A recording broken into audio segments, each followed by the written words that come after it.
Let's talk about differential equations and things you might see on the AP exam. Now, first of all, this is a question type that often appears on either the AB or the BC exam. It might even be a shared question.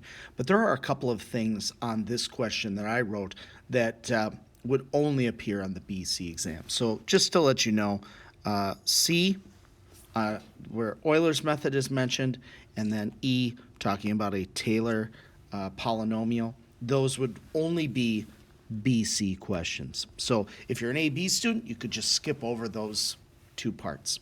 All right, first thing, sketch a slope field for the differential equation shown. Okay, so we've got dy dx equals 2x times 4 minus y. Now my strategy for this is to pick like either an x or a y and either just go straight up the line if I picked an x or straight over. I usually pick x. So I'm going to start with x is -1. So if x is always -1, you can just say, well, this whole thing then is just -2. The entire time, this is going to be -2 for this entire line. So then if y is 2, or excuse me, -2, we've got -2, and then 4 minus -2 is 6. -2 times 6 is -12. That is extremely steep negative, like that. Then we move up one. We say, okay, now y is -1. So remember, this is still -2. 4 minus -1 is 5, so -2 times 5 is -10. So still very steep, maybe slightly less steep, but still steep. On the next one, y is 0. So 4 minus 0 is 4, so we've got -8. Still steep, just maybe less so, okay? Hard to gauge that. In the AP exams, looking really to, positives and negatives more so than your actual exact slope. All right, now y is 1. So we've got -2. 4 minus 1 is 3, so get -6. And I hope you can see I'm getting a little less steep there. And finally, if y is 2, I've got -2 times 2, that's -4. Like that. All right, next one. This should be the nice one. If x is 0, well, if x is 0, we have 0 for everything. So we just draw a little horizontal in there. Next, if x is +1, so now this is 2. So I just want you to notice that we're going to work our way up here. We're going to have y is -2, -1, and so on. The only difference between x being -1 and x is 1 is that the slopes are going to be positive. They're going to have the same absolute value. So I'm going to say, well, 2, and plugging in this -2 here, 2 times 6 is +12. So I'm just going to fill this in. We're going to have +12, +10, +8, +6, +4, like that. Okay, so there's our slope field. Next, find the tangent line to the particular solution when f of 2 is 1. Okay, well, every tangent line and every line needs a point, which they gave us, 2, 1, and it needs a slope, which we have the derivative. So let's plug 2, 1 in here. So we've got 2 times 2 is 4. 4 minus 1 is 3. So I've got 4 times 3. My slope is 12. So my tangent line, slope, x minus the x plus the y. Okay. Next up, I've got Euler's method. Now, Euler's method takes me a little bit of room. So let me just kind of resize everything here for a second. So there are lots of ways to look at doing Euler's method. I'm going to write down the way that I've just always had the best luck helping students get all the points for this, and that is to just kind of work our way through a tangent line in a very deliberate way, and that is to start with the point and then to find the derivative, the value of the derivative, I should say, at that point. So let me just write down the derivative. To isolate our change in x, then to calculate the change in y based on the derivative times our change in x, and then to use that to calculate a new point. This is just finding a tangent line, but it's just a nice methodical way of going about the process. Okay. Now we were told that f of 2 was 1, so once again, that's our initial point, 2, 1. And based on that, we can find the slope. We've actually already done that with this point, 2 times 2, 4 minus 1, so this slope was 12. Now the next thing is, we were told, we know x equals 2. We're looking at x equals 3 with 2 steps. So just imagine that you are going from 2 to 3, and you're supposed to do it in 2 steps. So just take your distance, your whole width is 1 unit, divide that by 2, so this is 0.5. Now, the delta x is just the product of these two, because a slope is for every 1 unit what happens, and then we say, yeah, but we're not going a whole unit, we're only going a half. 12 times 0.5 is 6. X was 2, we moved over 0.5, so now we're at 2.5. Y was 1, it increased 6. I mean, we have a very steep slope field, so that should make sense. It's growing pretty quickly, so we are now at 7. That is our new point. So now we redo the process with that new point. So 2 times 2.5 is 5. 4 minus 7 is negative 3. So this is actually negative 15. Step size still the same. So the product there is negative 7.5. So now we are at 3, and we are at negative 0.5. So that is our answer. Okay, so that's just my kind of methodical way of going through Euler's method. It's just a tangent line. Let me resize this so we can see. All right, now find the value of dy dx for a particular solution when f of 0 is 2. Okay, well, if I plug in 0, 2, of course, 2 times 0, 4 minus 2, this is 0. So the value of the derivative is 0 at that point. Then it says find the second derivative. Okay, well, the second derivative, of course, is just the derivative of the derivative, so maybe I can just put this kind of up here. Second derivative. I'd have first, I'm going to need a little product rule. First times derivative of the second, so negative 1 dy dx, plus the second times derivative of the first, which is just 2. Now down here I said do it in terms of x and y, and what that means is simply I know that dy dx is equal to this, so I should substitute that in for dy dx. So let me rewrite my derivative down here. The second derivative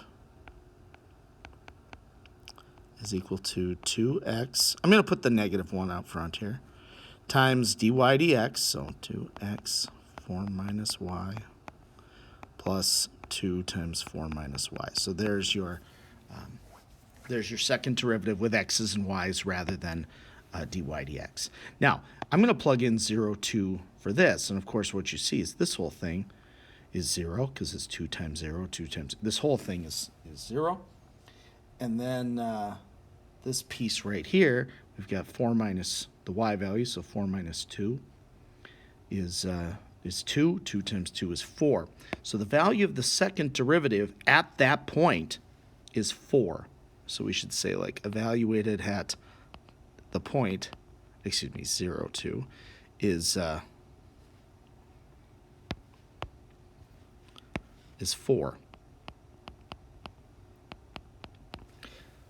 Well, what does that mean? Well, if the second derivative is positive, we have a shape that is concave up, like that, which you probably could have guessed even from the slope field. So, do we have a maximum, minimum, or neither? Well, we have a minimum. And the way we know that, or what we would say in the AP exam if they asked us to justify, is we would say that the derivative at the point, we should put that at 0, 2, equals 0, and the second derivative at that point is greater than 0. It's both things. Being concave up on its own isn't enough to say we had a minimum, but being concave up at a spot we knew was a critical point, that's enough to say it was a minimum. So we have to say both things here if we were asked to justify how we knew that. All right, if f of 2 is 1, find the second degree Taylor polynomial for f of x about 2. Well, again, this is a BC question. If you'll recall, the way we build a Taylor polynomial is we take the nth derivative, evaluate it at a point, divide it by n factorial, and we do x minus a to the nth power. And we start this at 0, meaning the function's value. So the function's value is 1. So if we could just say, well, f of 2 is 1. But then we also should know f prime of 2, which we have calculated before. You know, if this is the point, we could plug that point 2, 1 in. So 2 times 2, 4 minus 1, so it's 12. And then we also, to do a second degree, we need the second derivative. Those always have to agree. So now we come up here and we would plug in our point 2 and 1. So negative 2 times 2 times 2 times 2 times, I guess 4 minus 1 is 3. This actually comes out to be negative 48 when you plug in 2.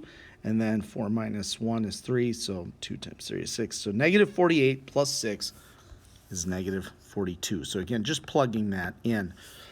So how this would look, I'm going to kind of put my answer here by f, is we would say, well, the value of the function, the 0th derivative, divided by 0 factorial, and then x minus 2 to the 0 power. Then we would have the value of the first derivative, 1 factorial, x minus 2 to the first, and then we would have the value of the second derivative over 2 factorial, x minus 2 squared. And we could simplify that or reduce that. I'm not going to do that. Okay? So, second degree Taylor polynomial, just use your formula, get those derivatives. All right, last one. Again, let me resize all of this so I have some room to work. The last question says, find the particular solution y equals f of x when f of 0 is 2. Well, we have the derivative, and we want y. This means we're going to need to integrate.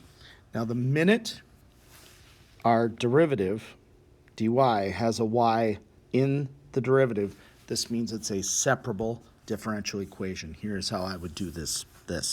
I would start by just rewriting dy dx equals 2x times 4 minus y.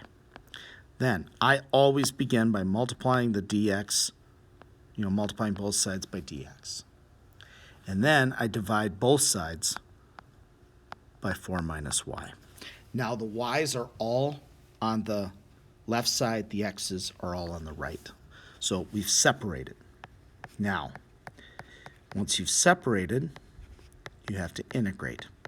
And that's the whole point of this. We're trying to get back to y equals. So we're going to integrate both sides. Now, I'm going to go up here. The antiderivative of 2x, of course, is just x squared. Put a plus c on it.